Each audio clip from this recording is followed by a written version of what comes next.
내가 여호와의 명령을 전하노라. 여호와께서 내게 이르시되 너는 내 아들이라. 오늘 내가 너를 낳았도다. 내게 구하라. 내가 이방 나라를 내 유업으로 주리니 내 소유가 땅끝까지 이르리로다. 은혜가 풍성하시고 사랑이 많으신 하나님 아버지 감사합니다.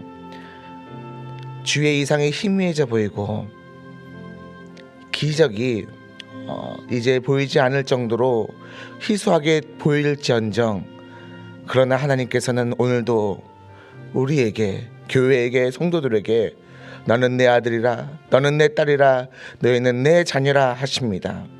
오늘 주의 자녀들이 새벽 제단을 예배 드리러 왔습니다.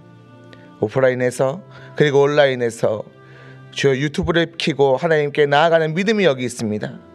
주의 자녀들에게 오늘 이 어둠을 헤쳐나갈 수 있는 지혜를 주옵시고, 믿음을 주시고, 용기를 주시고, 확신을 주시고, 담력을 주셔서 오늘 주님께서 잔잔하지만 확실하게 주의 성령을 우리에게 입혀주셔서 하나님 앞에, 그리고 세상 앞에 오늘도 교회로, 성도로 존재할 수 있도록 하여 주옵소서. 감사합니다. 예수님의 이름으로 기도드렸습니다. 아멘. 오늘은 특별히 우리 코비드-19 팬데믹에 놓인 우리 미국을 놓고서 기도했으면 좋겠습니다. 사실은 오미크론 변종이 나왔을 때부터 낙관론이 좀 있었어요. 이것은 어쩌면 우리에게 크리스마스 선물로 올 수도 있다.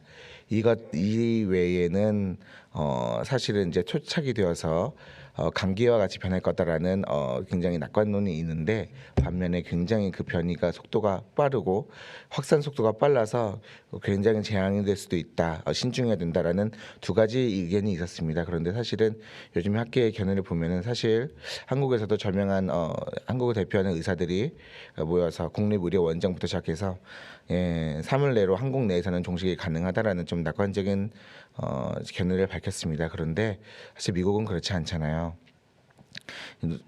지금 계속 들어오는 여러 가지를 보면은 오미크론 이외에는 사실은 이 원뿔처럼 돼서 굉장히 이제 하강 국면을 맞을 것이다라는 그런 것을 우리가 낙관을 하게 되는데, 사실은 이 오미크론 확산 자체가 사실은 굉장히 굉장하거든요. 사실은. 그래서 그것에 가장 큰 타격을 입는 게 아마도 우리가 살고 있는 미국인 것 같습니다.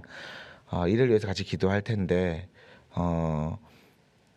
이 팬데믹 가운데에 우리 고통받는 이들의 그 고통을 더 이상은 느끼게 하지 말아달라고 우리 기도하시고요. 특별히 교회를 위해서 기도했으면 좋겠습니다. 우리가 이 팬데믹 기간 동안 우리가 배운 것이 있다면은 눈이 오나 비가 오나, 혹은 눈이 오지도 않고 비가 오지도 않지만 전염병에 창궐하는 그 상황 속에서도 우리는 믿음을 잃지 않고 예배의 자리에 나와서 기도하는 것입니다. 이것들이 분명히 지나가겠지만은 마지막이 굉장히 고통스럽거든요. 그럼에도 불구하고 믿음을 잃지 않게 해달라고, 우리의 믿음이 시험에 흔들리지 않게 해달라고, 그리고 우리를 둘러싸고 있는 이 모든 환경 가운데에서 이 확산이 이제 이것을 끝으로는 더 이상 진정되지 않게 해달라고 우리 합심하여 교회를 위해서, 그리고 우리 미국을 위해서 같이 기도하시겠습니다. 기도합니다. 은혜가 풍성하시고 사랑이 많으신 하나님 아버지 감사합니다. 하나님, 주님께, 하나님, 우리가 살고 있는 이 미국을 위해서 간절히 기도합니다. 팬데믹 19의 팬데믹 가운데에 하나님, 주님께서 우리에게 주셨던 이 환경이, 우리의 사회가 병들어서 하나님 사회적 거리를 둘 수밖에 없는 상황에 이르고 있습니다. 우리의 심리적인, 우리의 영혼도 병들고 있고, 하나님, 우리의 많은 고통받고 있는 우리 아이들도 여기 있습니다. 하나님, 주님께서 불쌍히 여겨주셔서 교회들이 비는 기도를 주께서 들으시사 우리에게 시험 들지 아니하게 하시고, 이 모든 하나님 환경 가운데서도 하나님을 예배하게 하여 주옵시고, 또 하나님 이 환경 가운데에 주여 신음하고 있는 저들의 고통을 우리가 함께 느끼고 중보하며 나아가길 간절히 원합니다. 주여, 하루속히 이 코비드-19 팬데믹이 종식되게 하여 주옵소서. 하나님, 주님께서 의료 현장에서 힘쓰고 수고하고 있는 저들을 불쌍히 여기시고, 또한 하나님 주여 자녀들이 아파하고 있는 것을 지켜만 보고 있을 수밖에 없는 그 부모들의 하나님 주님을 붙잡는 지푸라기라도 잡는 심정으로 기도하는 그 기도를 주께서 응답하여 주셔서 걸린 자들이 있으면은 그들을 낫게 하여 주옵시고, 하나님 주여 걸릴까봐 걱정하고 있는 그들에게는 하나님 방역을 철저히 하고 그것에 의해 하나님 스트레스와 하나님 염려에서 자유하게 하시길 간절히 소원합나이다. 특별히 LA 비전교회와 하나님이 LA 지역에 있는 교회를 위해서 기도하오니 하나님 주여 우리에게 주께서 주신 그 사명이란 곧 하나님 자녀병에 밖에선 창궐한다 할지라도 믿음이 있는 우리에게는 믿음의 자리를 지켜서 예배를 하는 것이오니 하나님 주여 이 믿음에 흔들리지 아니하게 하시고 그 믿음이 어디 있냐 보시는 하나님 앞에서 그 눈앞에서 하나님 우리가 끝까지 우리의 믿음을 지켰노라 하나님 앞에 나아갈 수 있도록 하여 주옵소서. 하나님은 이 예배에 하나님 내일에도 하나님 주일 예배를 드리게 될 텐데 하나님 방역을 철저히 하고 사회적 거리를 두지만 그럼에도 하나님 주 앞에 드리는 예배를 포기하지 아니하고 끊이지 아니하고 중단되지 아니하고 온전히 하나님께 예배 드리기 원하오니 하나님 마스크도 그리고 손 소독제도 그 밖에 여러 가지 조치도 하나님 우리가 완전할 수 없지만 그 하나님 그 틈새를 주께서 완전하게 봉합하셔서 우리가 안전하고 확실하고 하나님 앞에 담력이 있게 예배드리게 하여 주옵소서. 감사합니다. 예수님의 이름으로 기도드렸습니다. 아멘. 오늘 하나님께서 우리에게 주신 말씀은 누가복음 4장 16절에서 30절 말씀입니다. 누가복음 4장 16절에서 30절 말씀입니다. 함께 합독하시겠습니다. 예수께서 그 자라나신 곳 나사렛에 이르사 안식일에 늘 하시던 대로 회당에 들어가사 성경을 읽으려고 서심해 선지자 이사야의 글을 들이거늘 책을 펴서 이렇게 기록된 데를 찾으시니 곧 주의 성령이 내게 임하셨으니 이는 가난한 자에게 복음을 전하게 하시려고 내게 기름을 부으시고 나를 보내사 포로된 자에게 자유를 눈먼 자에게 다시 보게 함을 전파하며 눌린 자를 자유하게 내 은혜를 전파하게 하려 하심이라 하였더라. 책을 덮어 그 맡은 자에게 주시고 앉으시니 회당에 있는 자들이 다 주목하여 보더라. 이에 예수께서 그들에게 말씀하시되 이 글이 오늘 너희 귀에 응하였느니라 하시니 그들이 다 그를 증언하고 그 입으로 나오는 은혜로운 말을 놀랍게 여겨 이르되 이 사람이 요셉의 아들이 아니냐. 예수께서 그들에게 이르시되 너희가 반드시 의사야 너 자신을 고치라 하는 속담을 인용하여 내게 말하기를 우리가 들은 바 가버나움에서 행한 일을 내 고향 여기서도 행하라 하리라. 또 이르시되 내가 진실로 너에게 이르노니 선지자가 고향에서 환영을 받는 자가 없느니라. 내가 참으로 너희에게 이르노니 엘리야 시대에 하늘이 3년 6개월간 닫히어 온 땅에 큰 흉년이 들었을 때에 이스라엘에 많은 과부가 있었으되 그 중에 한 사람에게도 보내심을 받지 않고 오직 시돈 땅에 있는 사렙다의 한 과부에게 뿐이었으며 또 선지자 엘리사 때에 이스라엘에 많은 나병 환자가 있었으되 그 중에 한 사람도 깨끗함을 얻지 못하고 오직 수리아 사람 나만 뿐이었느니라. 회당에 있는 자들이 이것을 듣고 다 크게 화가 나서 일어나 동네 밖으로 쫓아내어 그 동네가 건설된 나산 낭떠러지까지 끌고 가서 밀쳐 떨어뜨리고자 하되 예수께서 그들 가운데로 지나서 가시니라. 아멘. 오늘은 누가복음 4장 16절에서 30절 말씀을 중심으로 예수 그리스도 기름을 부음받은 구세주라는 제목의 설교로 은혜를 나누겠습니다. 우리가 계속해서 누가복음을 읽고 있는데 마태, 마가, 누가, 요한복음은 사복음서라고 말하기도 하고요. 예수님의 공생애를 기록한 복음서라고 말합니다. 공생애란 무엇이냐 하면 말 그대로 공적인 생애를 말하는데 즉 예수님께서 역사의 무대로 올라서셨을 때부터 역사의 무대로 내려오실 때까지를 말씀을 드리는 겁니다. 역사의 무대를 올라왔다라 함은 세례 요한에게 세례를 받았을 때부터 예수님과 하나님만 아는 관계가 아니라 그 침례 요한의 침례의 과정을 지켜봤던 사람들, 그 목격된 자들이 봤을 때부터 그리고 다시 예수님께서 죽으셨다가 부활하셨다가 승천하신 것을 누가 봤다? 목격자들이 봤다. 그 목격자들이 누구예요? 역사의 무대 아래에서 관람하고 있는 목격자들이에요. 예수님은 그렇기 때문에 공생애에서 역사의 무대에서 오르셨다가 내려오셨다라는 것을 우리가 봤으면 좋겠고요. 예. 공생애의 시작을 침례 요한에게서 침례를 받으시고 광야에서 마귀에게 3가지 시험을 받으신 후에 제자들을 부르시는 것으로 마태, 마가, 누가복음은 이렇게 기술을 하고 있습니다. 이거 하나의 루트죠. 침례를 받으셨다가 성령에 이끌려 광야로 가셔서 3가지 시험을 당하셨다가 그리고 이제 내려오셔서 제자들을 부르십니다. 그런데 누가복음은 하나를 더 기록을 하고 있어요. 그게 바로 오늘의 본문인데요. 예, 그런데 잠깐만 그 전에 앞서서 침례의 의미에 대해서 잠깐 짚고 넘어가도록 하겠습니다. 예수님은 왜 침례를 받으셔야 했을까요? 김대중 목사님께서도 똑같이 질문을 하셨었는데 예수님은 자기 백성을 구원하시기 위해서 참 하나님이시지만 참 사람으로 우리의 질고를 아실 필요가 있어요. 예수님도 똑같이 우리가 당하는 아픔을 느끼셨어야 됐고 우리가 느껴야 될 시험도 느끼셨어야 됐고 시험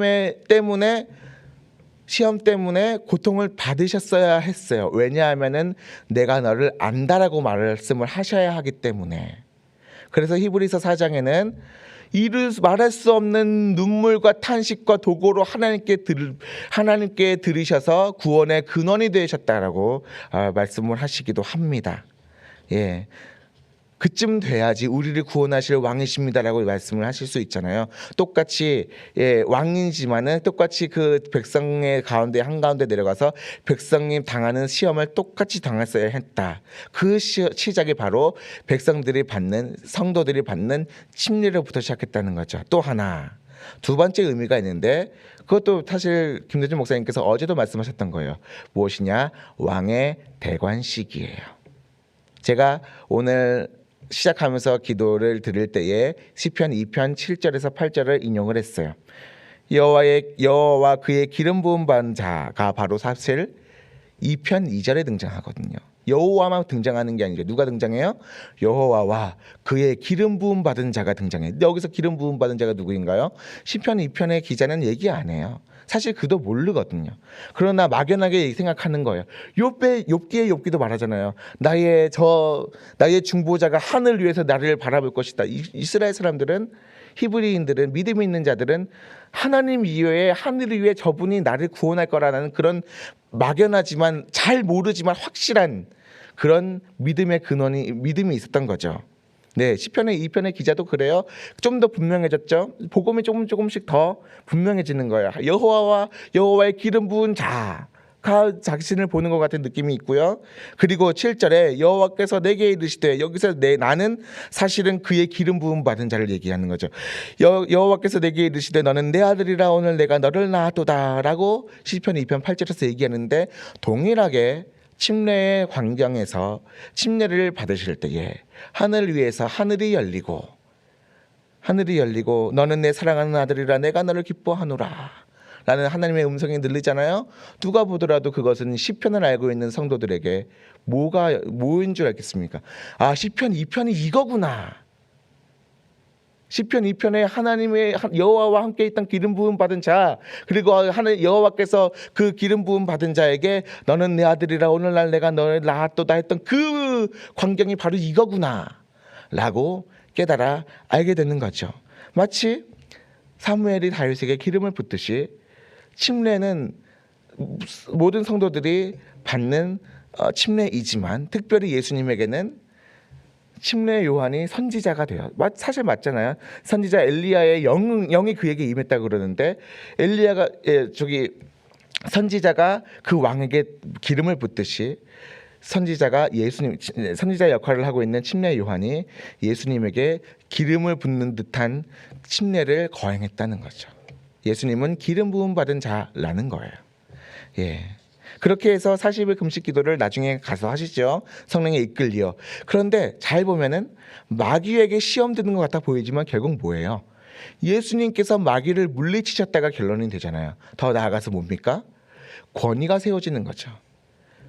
왕의 대관식을 통해서 기름 붓듯이 침례를 거행하시는 것으로 권위가 세워지고, 또 40일 금식 기도를 하신 뒤에 마귀에게 시험을 3가지 당하셨지만은 그것도 물리치셨기 때문에 또 기름 부음 받은 자로서 권위가 더 세워지게 되는 거예요. 영적인 권위도 세워지는 거예요. 그리고 오늘 마가복음에서 말하지 않는 제자들을 부르러 가기 전에 하신 본문, 여기서도 하나님 직접 이제 예수님께서 스스로의 권위를 세우시는 장면이 나오게 되는 것입니다. 그렇다면 오늘 본문을 읽어보겠습니다. 누가복음 4장 16절 17절 말씀입니다. 네, 함께 읽겠습니다.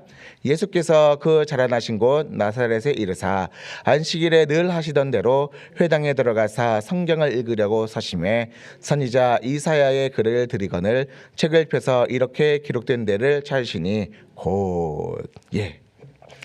그 이사야의 글을 읽기 전에 잠깐 볼 것이 있어요. 예수님이 지금 어디로 가셨어요? 나사렛에 가셨죠. 나사렛은 어디라고 합니까? 예수께서 그 자라나신 곳이라고 합니다. 우리는 옛날 사람들은 그러더라고요. 삼국지에 보면은 조자룡이 뭐라고 얘기하냐면 나는 상산의 조자룡이다 그래요. 상산 지역의 조자룡이라 그러고 장비는 뭐라 그러면 난 연나라 사람 장비다 그래요.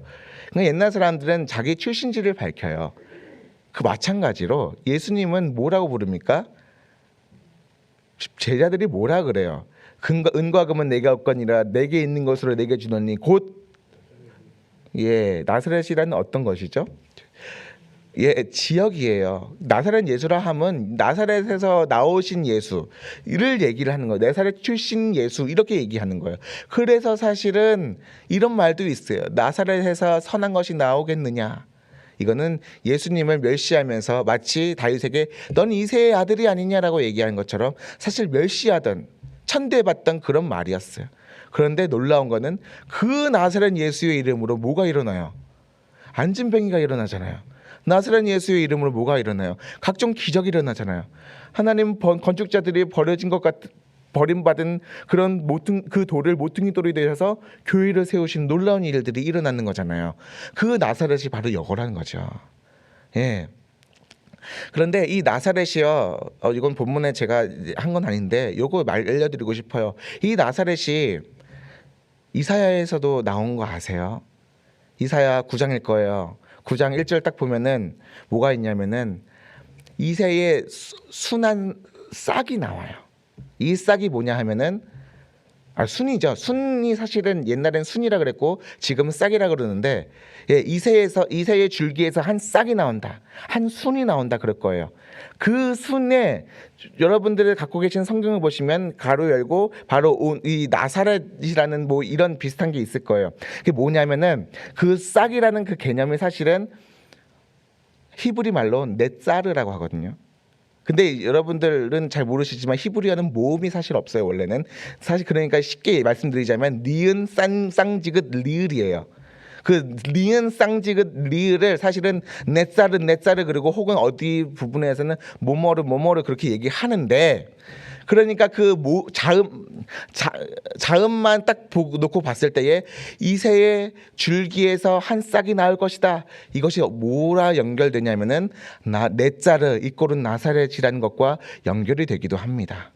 그러니까 예수님께서 나사렛 예수라고 불린 것도 어디서 나왔느냐?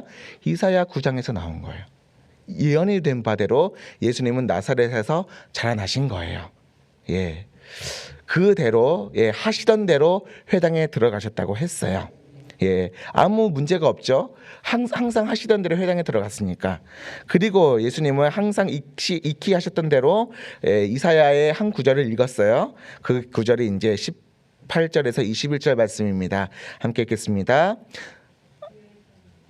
죄송해요. 17절 한번 보시겠습니까? 죄송해요. 17절부터 같이 읽겠습니다. 잠시만요. 17절부터 같이 읽겠습니다. 시작. 선지자 이사야의 글을 들이거늘 책을 펴서 이렇게 기록된 데를 찾으시니 곧 주의 성령이 내게 임하셨으니 이는 가난한 자에게 복음을 전하게 하시려고 내게 기름을 부으시고 나를 보내사 포로된 자에게 자유를 눈먼 자에게 다시 보게 함을 전파하며 눌린 자를 자유롭게 하고 주의 은혜의 해를 전파하게 하려 하심이라 하였더라. 색을 덮어 그 맡은 자에게 주시고 앉으시니 회당에 있는 자들이 다 주목하여 보더라. 이에 예수께서 그들에게 말씀하시되 이 글이 오늘 너희의 귀에 응하였느니라 하시니. 아멘. 자, 방금 예수님께서 읽으신 누가복음 18절, 17절에서 21절 말씀은 사실은 이사야 61장 1절에서 2절 말씀이에요. 이 말씀은 사실 요지는 시온의 회복을 말하는데 시온이라 함은 하나님의 백성들이 항상 예배하던, 이스라엘 백성들이 항상 예배하던 그 산을 얘기해요.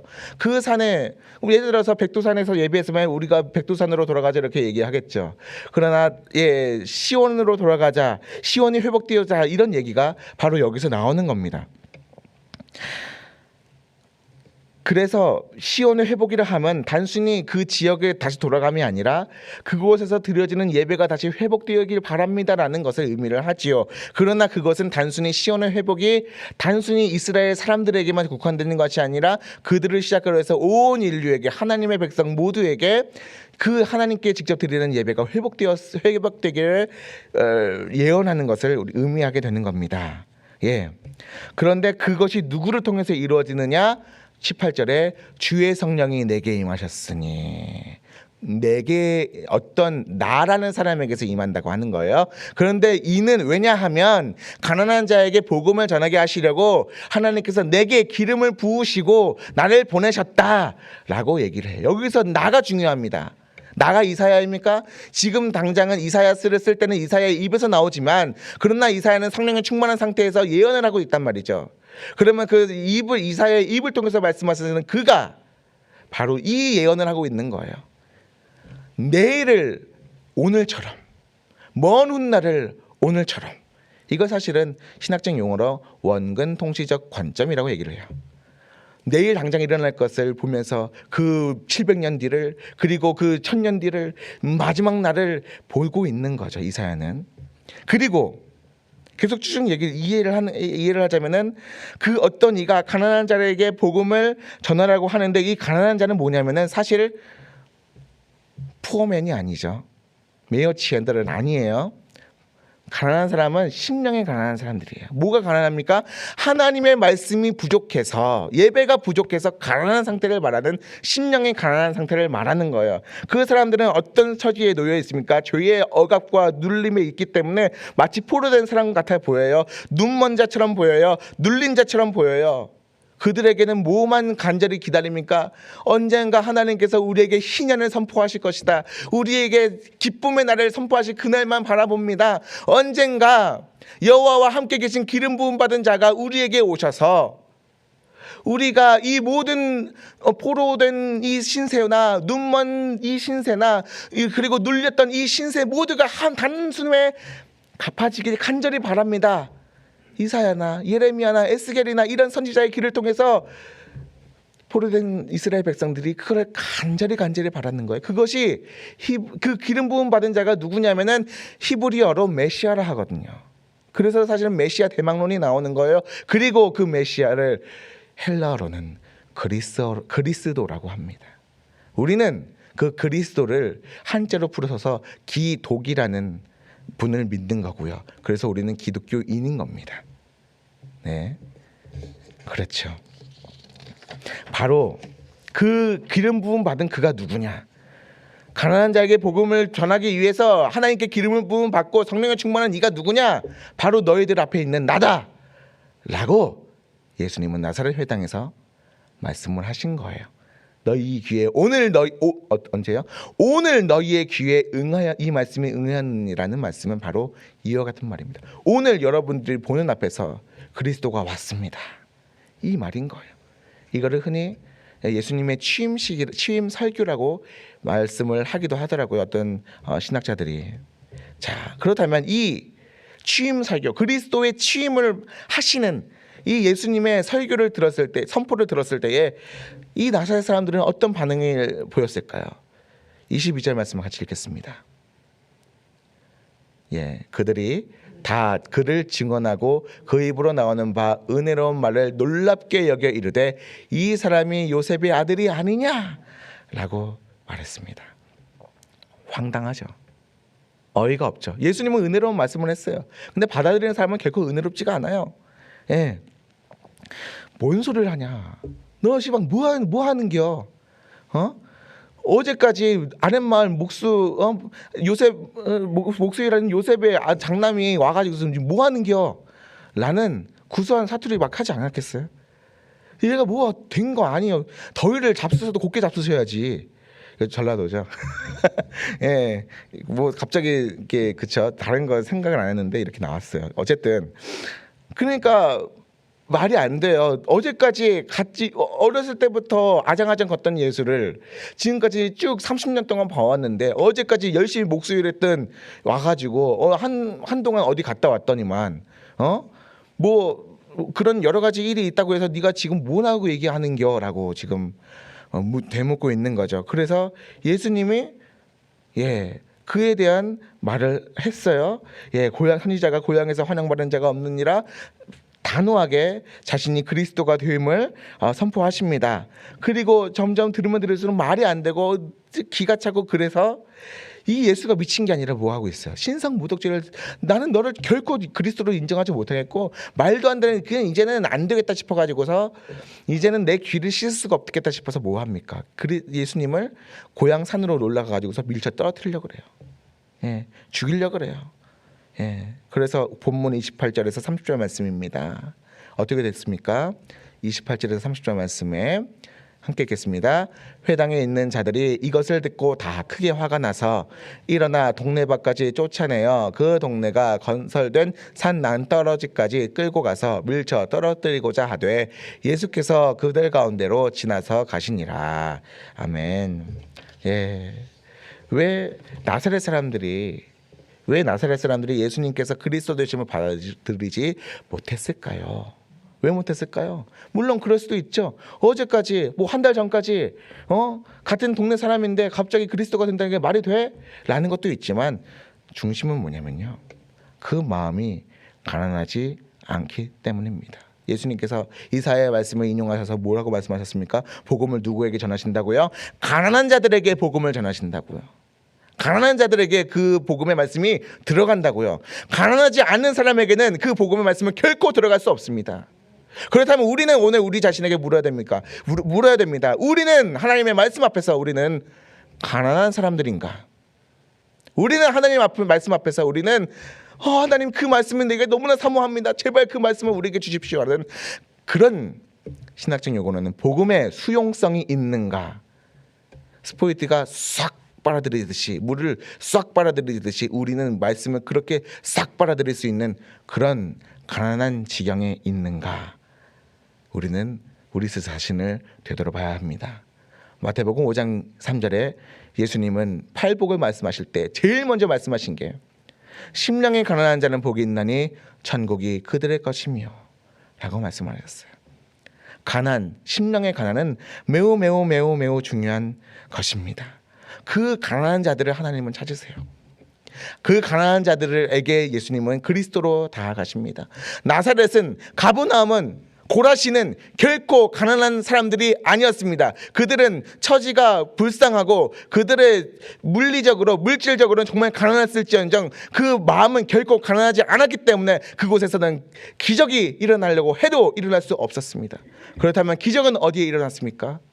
저 변방에 이방인들과 혼잡하게 살고 있어서 사람들에게 놀림을 받고 쟤들은 혼종이야.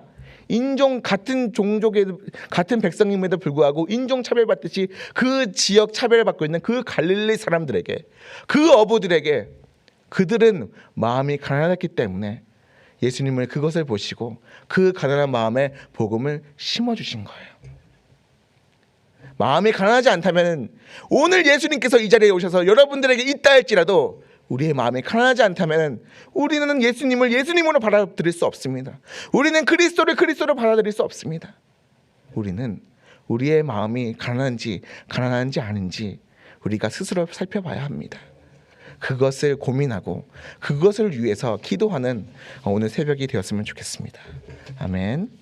빈들의 마른 풀 같은 우리의 마음에 하나님의 말씀에 역사할 수 있도록 도와달라고 우리 이 시간 기도했으면 좋겠습니다. 또 내일 주일 예배를 위해서 코비드 19의 방역이 철저하게 진행이 되고 우리 모두 안전하고 그러나 확실하게 좀 그랬으면 좋겠습니다. 사실은 이 마스크를 쓰고 이렇게 좀 더 힘들지만은 거기에 은혜가 있거든요. 우리의 마음이 더 가난해지기를 원하고 사실 그렇게 가난해지는 거예요. 그럼에도 이 자리에 오시는 여러분들은 사실 가난하거든요. 그 심령이 하나님 우리가 그렇지만 이런 상황 가운데에 우리가 그럼에도 불구하고 말씀을 사모하러 이 자리에 나왔습니다.